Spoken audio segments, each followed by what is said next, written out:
Coming up, another World Water Day has come and gone, but billions of people still don't have a regular, clean supply. Over in Haiti, they're starting to have problems with cholera. We meet an organisation tackling the crisis in Malawi, Bangladesh and the Dominican Republic. There's either too much water, so we're getting floods, as we're seeing in Southeast Asia today, or we're getting drought, which is what we're seeing in the Horn of Africa. We join Earth Hour events in China and Singapore, and one of the most sought-after sound technicians tunes in for a quick chat. Award-winning wildlife recordist Chris Watson is the man behind the mic, giving life to TV's biggest nature series. Is this a dying art form? Well, just 2 degrees azar. Now, as global warming progresses, has the sound of nature changed? Yes, we've lost a lot of sounds of the natural world.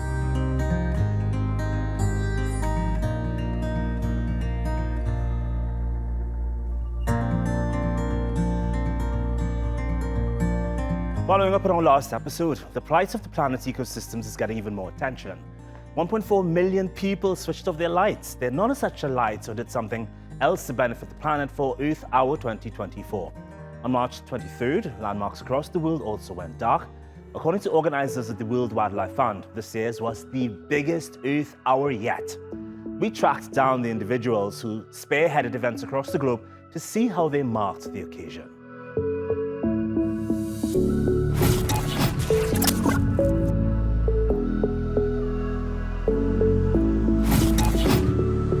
We just finished some events for the Earth Hour event. The first one is we organize a light painting activity with kids and their parents in outdoors. And this is I am now in outdoors, although we call Beijing office, but we will have a lot of different cities participate in this year's Earth Hour, about like 100 cities around China. China has some impressive renewable energy infrastructure. Where does China stand now in achieving its climate goals? China has made a quite strong announcement years before to announce the low carbon development goal. And I think people right now here are all supports and work around this goal, but it is still quite far away to go. So WWF here, we have a very strong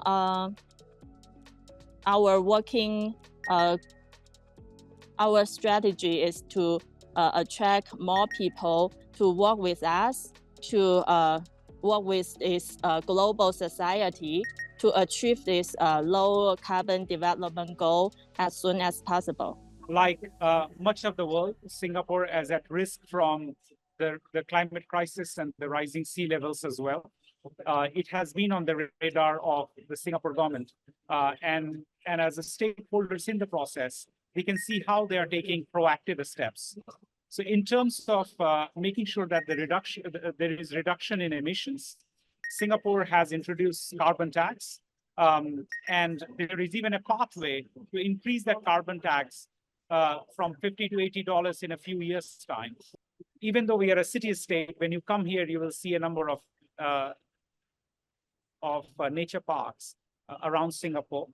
We are also partnering the Singapore government on a couple of those nature parks. So there is one called Rifle Range Nature Park, and WWF works together with the Singapore National Parks Board to bring the community there so they can experience nature and they can see the value of that.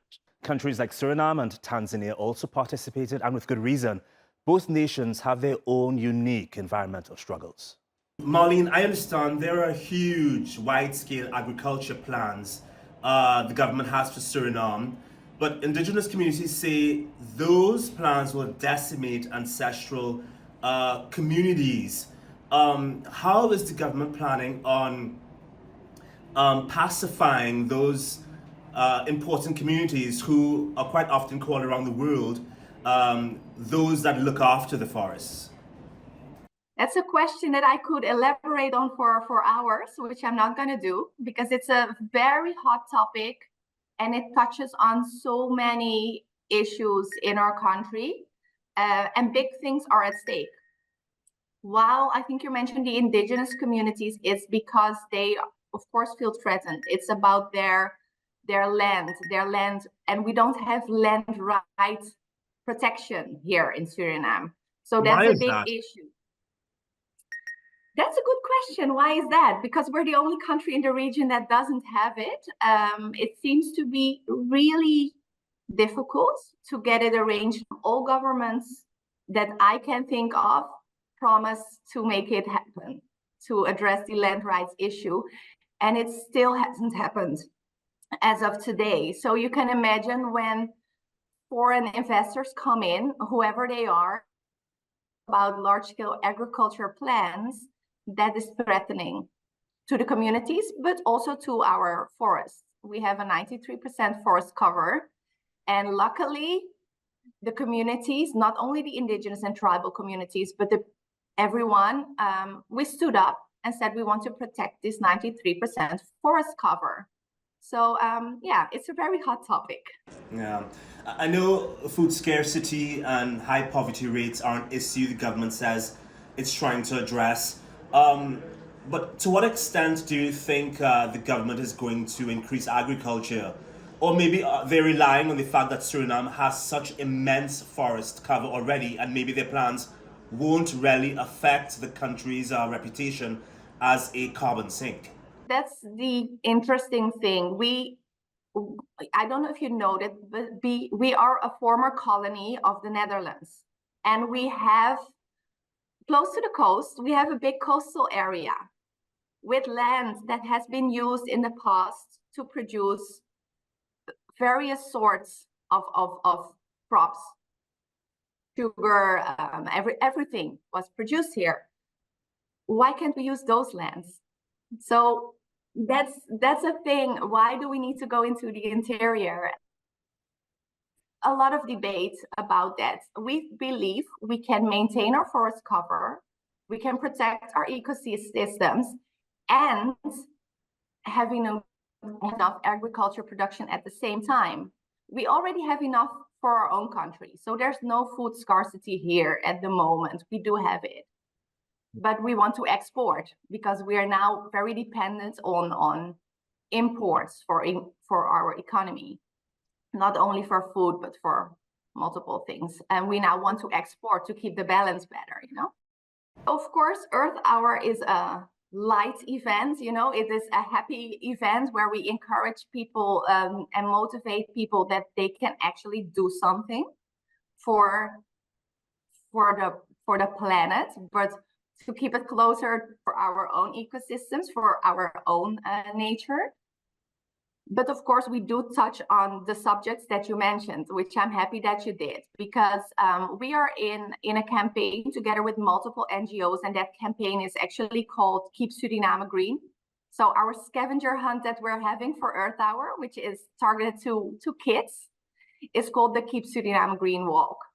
And we take them on a small tour where we show them all the beautiful landscapes that Suriname has to offer, but we also show them the vulnerability of those landscapes, the threats, and what they can do themselves to make sure that they will be protected. A recent study posted in Nature online magazine looked at the interactions between climate change, food security, and diarrhea in Tanzania. Talk about the island's most pressing environmental challenges. So right now, the most pressing environmental challenges in Tanzania, one of them is deforestation. We are losing around 400,000 hectares per year of forests, and this is one of the biggest challenges. And it is actually because most people depend on firewood and charcoal for their cooking energy. And we don't see this changing in the near future, although the government is trying as much as it can to change this situation. But the 90% of the people in Tanzania still depend on charcoal and firewood for their cooking energy. So this eventually leads into the deforestation status, or rather situation in the country right now. So this is one of the biggest challenges. Another challenge is the wildfires. This happens in so many areas, and at the end of the day, it leads back to the deforestation. But we are facing this challenge in so many different areas. For example, we're in Kilimanjaro just a few days ago, and there's one of the biggest area that was affected by forest fires, which happened last year.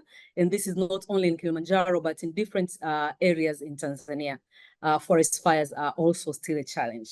So these are the main biggest ones currently, but we have others which are the effects actually of climate change. For example, there are some areas which we are facing a biggest challenge in drought. For example, in the areas of the Maasai land, that is where like last year it was terrible. It was so dry, wildlife died. Even people in some areas were reported to die out of drought.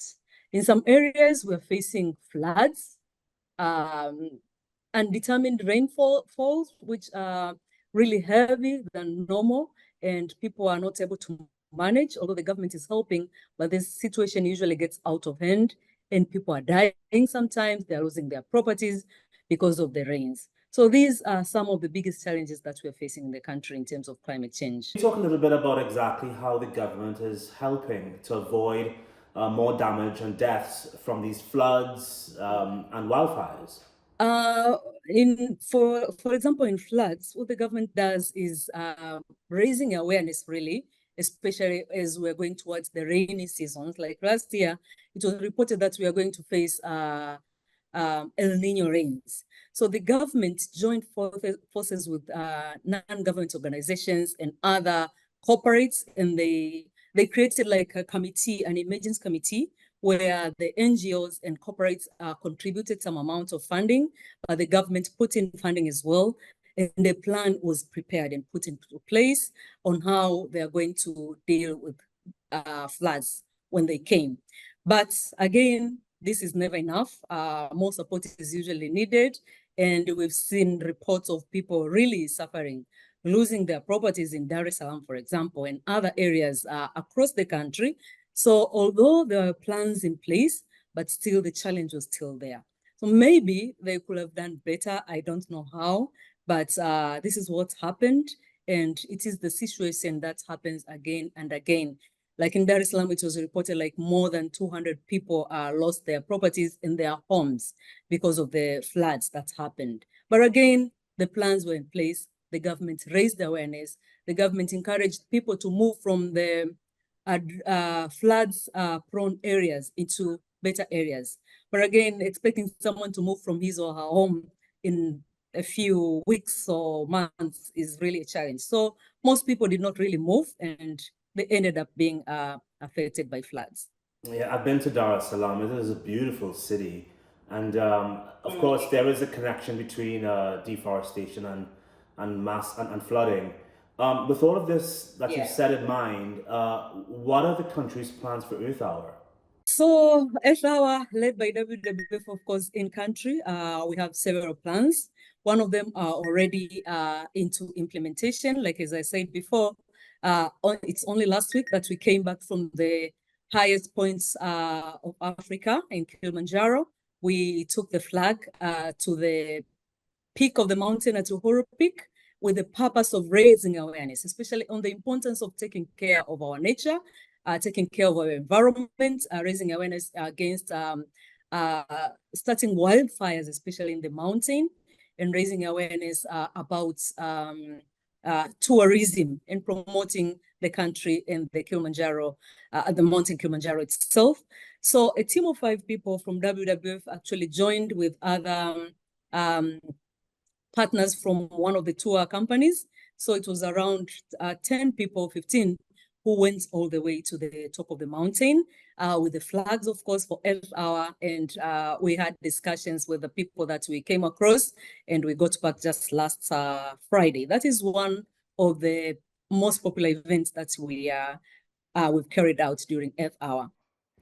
World Water Day took place 24 hours before Earth Hour.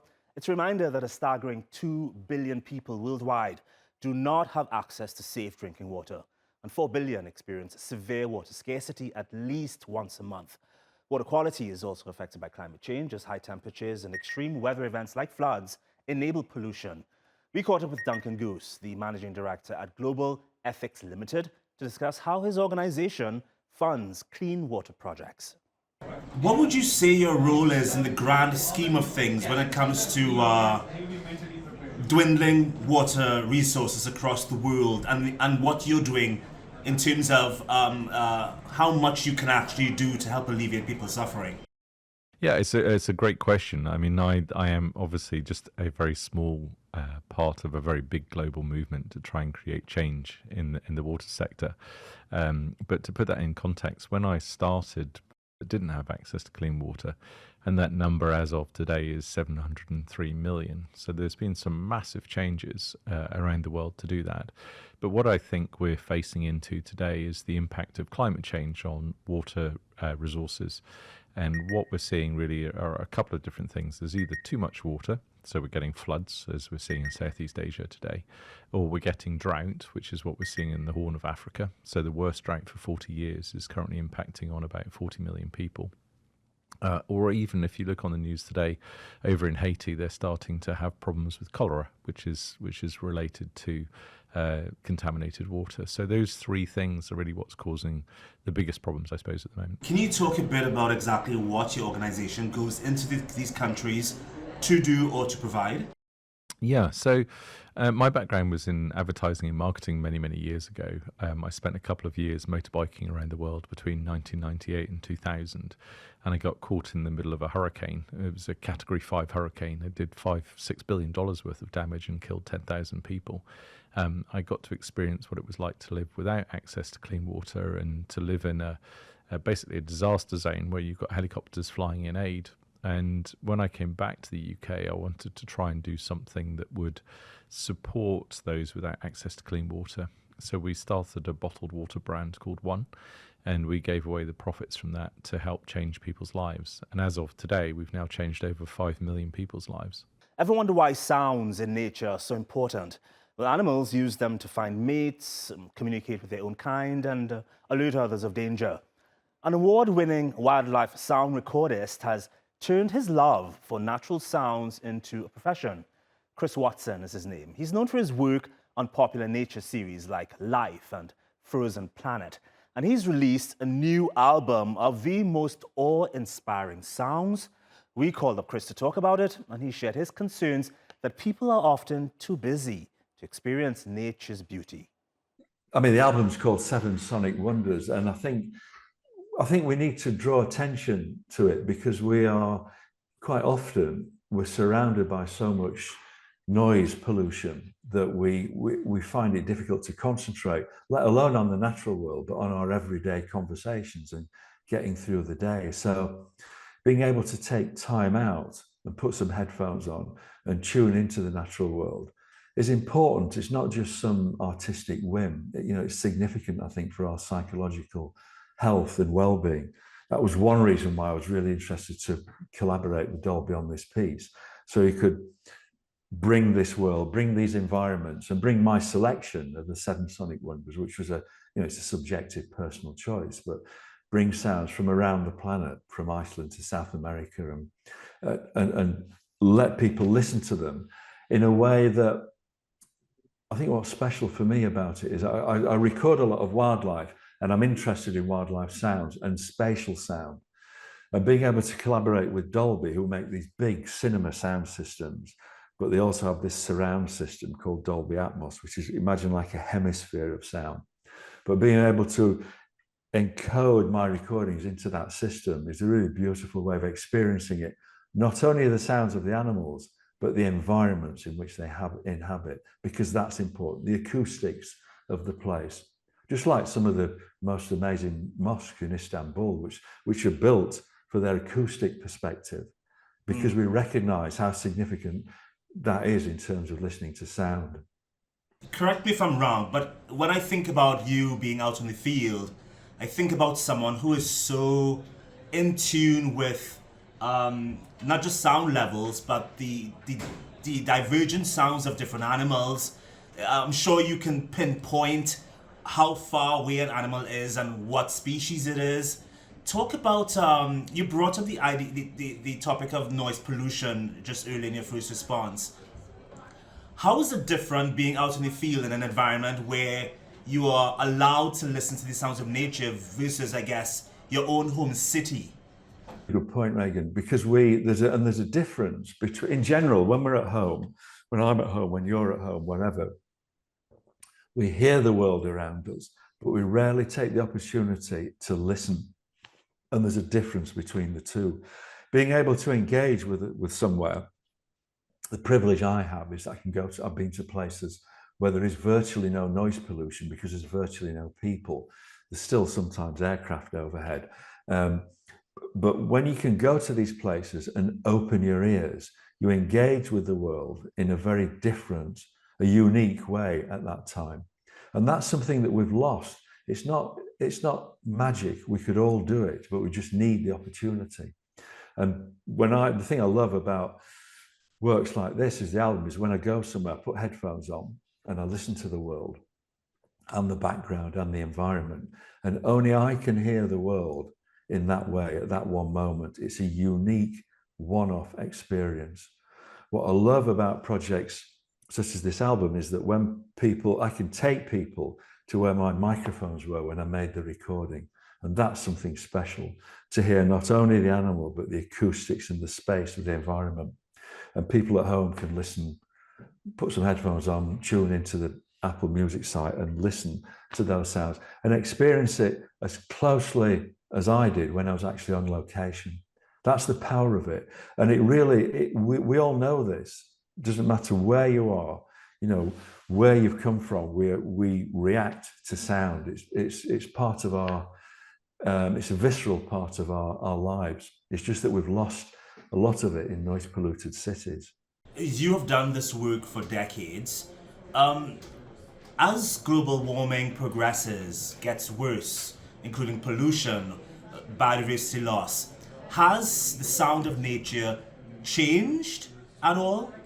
Yes, we've lost a lot of sounds of the natural world, and not just from noise pollution, but from climate change. I think one of the best examples on the album is the glacier, the Vignes glacier, where I started making recordings more than 20 years ago on the summit, where I was standing with a glaciologist, and we spent the night on the summit of the glacier, one of the largest glaciers in Europe, the Vignes glacier in Iceland. And we came out, we'd been in a mountain hut overnight, and we came out in the morning. It was June, it was summertime, so it never went dark, but it had snowed. And she picked up this piece of snow and squeezed it into a lump of ice and dropped it at our feet. And she said, this afternoon, we're going down the side of the glacier in our skidoos, and it's going to take us about 2.5 hours to get down the side of the glacier. She said, that piece of ice has just begun the same journey to the famous Jökulsárlón lagoon at the bottom. And she said it's going to take it 10,000 years to make that journey. And that just blew me away. So I subsequently went back several times and recorded the process of the glacier. When I first went, the glacier carved into the sea. Now it's about 100 meters higher up the beach. And there's now this black lava scarring on the beach where the glacier once was. So you cannot deny things like climate change when you see that that's happened, this reduction in the glacier. And that, again, I wanted to bring the beauty of those sounds of the glacier because it has a real musical flair to it, I think, but also help draw people's attention to what's happening because some of it's in remote locations like a distant beach in Iceland, but it's still there, it's still happening. And that's our show. We leave you with pictures matching the sounds recorded by Chris. It's a lovely reminder to pay attention to what's happening all around you.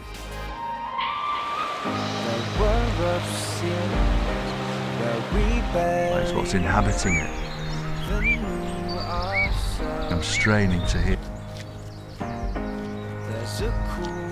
Painters are affected by the acoustics of their environment. The sounds in and around Lake Kaitala will have been impressed into that painting. Better thing to do on this course. So it's been a really interesting and really fascinating experience. Yeah, I feel the love. It's something we don't need to understand.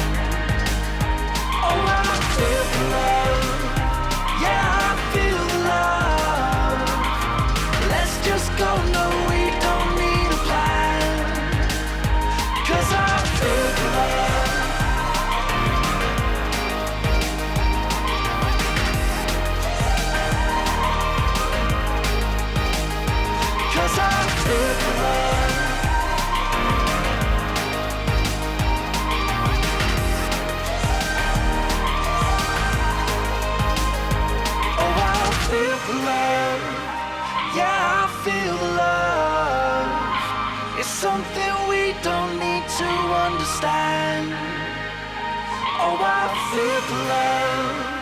Yeah, I feel the love. Let's just go, no, we don't need a plan. 'Cause I feel the love.